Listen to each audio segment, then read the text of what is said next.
अस्सलामुअलैकुम। कैसे हैं आप लोग? सब खैरियत से हैं? उम्मीद है आप लोग सब खैरियत से होंगे और मैं भी अल्लाह ताला के फ़ज़ल व करम और उसकी तौफ़ीक़ व इनायत से बिल्कुल ठीक हूँ। कभी कभी दिल चाहता है आप लोगों से पढ़ाई से मुताल्लिक़ बात गुफ्तगू की जाए और आपको ये बताया जाए कि कम से कम वक्त में ज़्यादा और इफ़ेक्टिव और स्मार्ट वर्क कैसे किया जा सकता है। बखूबी जानते हैं कि मैंने अपनी किताब आपको मुतारिफ़ करवा रखी है, जिसमें आपको एक्सरसाइज का एक एक सवाल और उसका एक एक पार्ट इसके अंदर बहुत ही आसान तरीके से मैंने सॉल्व किया है। ये किताब इजीली पाकिस्तान में हर जगह अवेलेबल है और ये सिंध के तमाम तालीमी बोर्ड के लिए यकसा मुफीद और कारआमद और बहुत ही ज़्यादा हेल्पफुल किताब है। आज हम 9th क्लास के इम्पॉर्टेंट एक्सरसाइज जो बताने का हमारा सिलसिला जारी है, तो मैंने कोशिश ये करनी है कि आज आपको चैप्टर नंबर 6 के मैं इम्पॉर्टेंट आपको बता दूं। चैप्टर नंबर 6 है लाइंस, इक्वेशन और इनइक्वालिटीज़ के बारे में चैप्टर। और ये जो चैप्टर है ये पूरा का पूरा आएगा सेक्शन बी में, यानी शॉर्ट क्वेश्चन आंसर्स में सेक्शन बी में।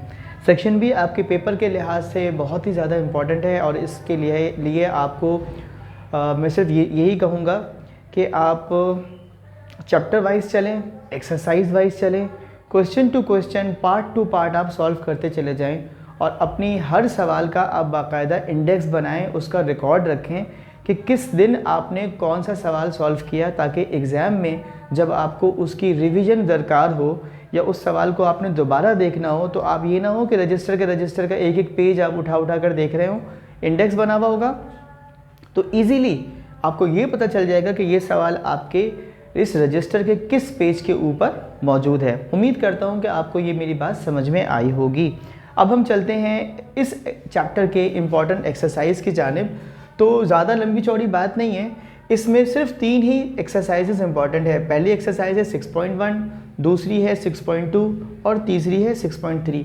जैसे कि मैंने आपको वीडियो के आगाज़ में बताया कि ये सारा का सारा जो इंक्लूड है वो सेक्शन बी में है, यानी शॉर्ट क्वेश्चन आंसर, जिसको हम कहते हैं CRQs। और CRQs का मतलब होता है कंस्ट्रक्टेड रिस्पॉन्स क्वेश्चन। ठीक, CRQ कर लेने वाले का बंदे का मतलब ये होता है कि उसका पेपर बहुत ही अच्छा होगा, क्योंकि आमतौर पर सेक्शन A MCQs का और सेक्शन C जो लॉन्ग क्वेश्चन आंसर्स होते हैं वो बच्चों के अमूमन हो जाते हैं, लेकिन जो बच्चे फंसते हैं, मेजॉरिटी ऑफ द स्टूडेंट्स, वो किस में आके फंसता है? सेक्शन बी में। तो ये सेक्शन बी के लिहाज से ही इम्पॉर्टेंट है, तो इसको आप बार बार कीजिएगा, अच्छी तरीके से कीजिएगा।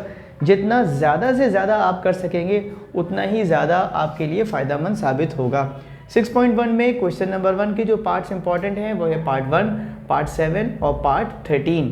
आई रिपीट, क्वेश्चन नंबर 1 के पार्ट 1, पार्ट 7 और पार्ट 13।